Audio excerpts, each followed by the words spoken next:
Hey guys, what's up? Welcome back to the Let's Crack Judiciary exam. Guys, today I'm going to discuss a remaining part of the definition clause of the Indian Evidence Act. पहली video में हमने Indian evidence act की definition evidence तक cover की थी, evidence को समझा था, और आज हम proved, disproved, not proved, may presume, shell presume, conclusive proof को समझेंगे. So let's begin with the proved की जो डेफिनेशन है. एक फैक्ट कब प्रूव्ड समझा जाएगा?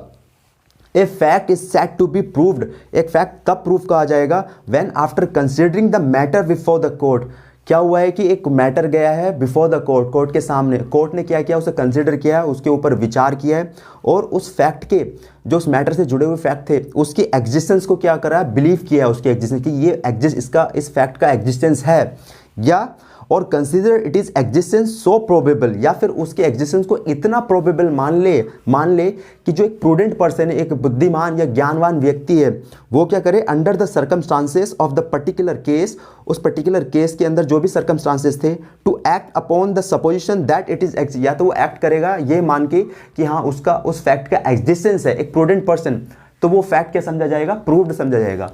बेसिकली गाइस, जो प्रूव्ड है उसके अंदर कोई मैटर गया है बिफोर द कोर्ट, कोर्ट के सामने कोई मैटर गया, कोर्ट ने उसे कंसीडर किया, विचार किया उस मैटर के ऊपर, जो मैटर से जुड़े फैक्ट थे, और ऐसा उसके एग्जिस्टेंस को बिलीव कर लिया कोर्ट ने कि हाँ ये एग्जिस्ट करता है, या फिर क्या किया, इतना कंसीडर कर दिया उसको कि इतना प्रोबेबल मान ले कि जो प्रूडेंट पर्सन है, एक ज्ञानवान व्यक्ति, वो उसके सर्कमस्टांसेस को देखते हुए ऐसा अब वो प्रिज्यूम कर ले, या ऐसा मान ले, ऐसा अनुमान लगा ले कि हाँ वो एग्जिस्टेंस में है वो फैक्ट, तो वो प्रूव्ड समझा जाएगा. Now coming to the disproved. Guys, disproved की जो डेफिनेशन है, a fact is said to be disproved कब कहा जाएगा, when after considering the matter before it is the court either believes, कोई मैटर गया है डिसप्रूव के अंदर बिफोर द कोर्ट, कोर्ट के सामने, कोर्ट ने उसे कंसीडर किया है, either believes that it does not exist, और कोर्ट उस पर बिलीव कर ले कि इसका एग्जिस्टेंस नहीं है, ये नॉन एग्जिस्टेंस है, इसका एग्जिस्ट नहीं करती है, जो फैक्ट है वो एग्जिस्ट नहीं करता है, या फिर क्या करेगा, और considers it is non existence so probable that, या फिर उसके नॉन एग्जिस्टेंस को इतना प्रोबेबल मान ले कि एक प्रूडेंट पर्सन, एक ज्ञानवान व्यक्ति क्या करे, prudent man out under the circumstances of the particular case, उस पूरे पर्टिकुलर केस जो मैटर है उसको देख के या समझ के, act upon the supposition that it does not exist, उसे ऐसा अनुमान लगा ले एक प्रूडेंट पर्सन कि वो उसके सर्कमस्टांसेस को देख के कि वो फैक्ट एग्जिस्ट नहीं करता है, सो वो डिसप्रूव्ड हो जाएगा. कोर्ट के सामने गया एक मैटर, कोर्ट ने उसे उसके एग्जिस्टेंस को मानने से मना कर दिया कि इसका एग्जिस्टेंस नहीं है, या फिर उसको इतना प्रोबेबल मान ले कि एक जो प्रूडेंट पर्सन है वो उसके जो सर्कमस्टांसेस हैं उनको देख के ऐसा अनुमान लगाए कि इसका एग्जिस्टेंस नहीं है, तो वो डिसप्रूव्ड माना जाएगा. Now coming to the not proved. Guys, जिस फैक्ट को हम ना तो प्रूव्ड कर सकते हैं और ना ही डिसप्रूव्ड कर सकते हैं, ना इधर प्रूव्ड और नॉट डिसप्रूव्ड, सो वो नॉट प्रूफ के अंदर आएगा. ना तो हम उसको प्रूव कर सकते हैं और ना ही डिसप्रूव कर सकते हैं, सो वो क्या कहलाएगा, not proved. Now coming to the may presume. May presume की जो डेफिनेशन है गाइस, वो सेक्शन 4 के अंदर दी गई है इंडियन एविडेंस एक्ट के. डेफिनेशन क्या बोलिए, whenever it is provided by this act, it proviso है इसके अंदर, जो प्रोविजन के अंदर, इस एक्ट के, इंडियन एविडेंस एक्ट के अंदर जो प्रोविजन दिए हुए हैं, that act that the court may presume a fact. जब कोर्ट क्या करेगा, एक किसी फैक्ट को मे प्रिज्यूम करेगा, मान सकेगा. मे प्रिज्यूम मतलब यहाँ पॉसिबिलिटीज 50-50 की है, मे प्रिज्यूम कर रहा है, मान भी सकेगा और नहीं भी मान सकता, बाउंड नहीं है यहाँ पे. मे प्रिज्यूम कि वो फैक्ट के ऊपर वो प्रिजम्पशन कर ले कि हाँ ये फैक्ट, इसका ये फैक्ट, इसको मान रहा है वो कि ये फैक्ट है. इट मे आइदर रिगार्ड, या क्या करेगा, सच फैक्ट एज प्रूव्ड, उस फैक्ट को प्रूव्ड मान सकेगा, अनलेस एंड अनटिल, जब तक कि इट इज डिसप्रूव्ड, या जब तक कि उसे डिसप्रूव नहीं करते जाता, तो तब तक उसे मान सकेगा कि उसका फैक्ट का, उसको प्रिज्यूम करा है, उस फैक्ट को प्रिजम्पशन करा है, हिंदी में बोलते हैं उदाहरण करा है.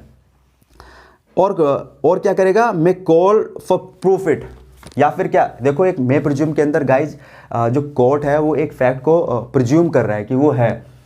या तो मे कर सकेगा, वर्ड यूज है मे प्रिज्यूम कर सकेगा, या फिर उसके प्रूफ करने के लिए और एविडेंस मांग सकेगा कि इसको प्रूफ करो. यहाँ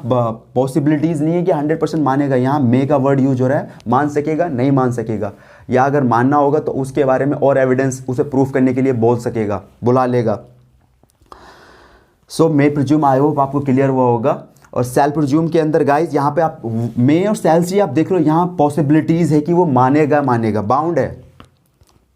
cell presume whenever it is directed by this act, direction दी गई है under this act, Indian evidence act के अंदर, that the court shall presume a fact, एक कोर्ट ने क्या कर रहा है, सेल प्रिज्यूम कर रहा है, उसको मानेगा एक फैक्ट के, उसके प्रिज्यूम को। It shall regard such fact as proof, तो उसको क्या करेगा, एक उसने प्रिज्यूम कराया तो उस फैक्ट को क्या करेगा, प्रूव्ड मान लिया। कोर्ट ने क्या किया, एक फैक्ट है उसको प्रिज्यूम करा है, शैल प्रिज्यूम, और उसे उसके एग्जिस्टेंस उस फैक्ट के प्रूव्ड को मान लिया कि वो फैक्ट प्रूव्ड हो चुका है, unless and until it is disprove, जब तक कि उसे डिस्प्रूव नहीं कर दिया जाता। पहले के अंदर गाइस जो है मे प्रिज्यूम के अंदर, मे प्रिज्यूम क्या है, मान सकेगा उस फैक्ट को प्रूव्ड होता हुआ या नहीं मान सकता, या फिर उसको प्रूव करने के लिए एविडेंस मांग सकता है मे प्रिज्यूम के अंदर। सेल प्रिज्यूम में उसने मानेगा, उस फैक्ट को प्रूव्ड मान लेगा जो उसने प्रिज्यूम कराया, shall presume, unless and until जब तक कि उसे डिस्प्रूव नहीं किया जाता। ठीक है, now coming to the conclusive proof, जो डेफिनेशन है guys, conclusive proof, when one fact is declared by this act, इस एक्ट के अंदर, इंडियन एविडेंस एक्ट के अंदर, जब एक फैक्ट को किसी दूसरे फैक्ट का कंक्लूसिव प्रूफ डिक्लेयर कर दिया है, तब क्या होगा, the court shall on proof of the one fact, जब कोर्ट की shall on a proof the one fact, जब कोर्ट क्या करेगा, एक फैक्ट को प्रूफ कर मान लेगा, तो ऑटोमेटिकली जो दूसरा वाला फैक्ट होगा वो प्रूव्ड हो जाएगा। गाइस, कंक्लूसिव प्रूफ के अंदर एक फैक्ट अंदर दिस एक्ट, इंडियन एविडेंस के एक्ट के अंदर, वन फैक्ट, एक फैक्ट जब दूसरे फैक्ट का कंक्लूसिव प्रूफ डिक्लेयर कर दिया है, तो जब एक फैक्ट को जब कोर्ट प्रूव्ड मान लेगा तो जो दूसरा वाला है वो ऑटोमेटिकली प्रूव्ड माना जाएगा। ठीक है, कंक्लूसिव प्रूफ आप आई होप क्लियर हुआ होगा, सारी डेफिनेशन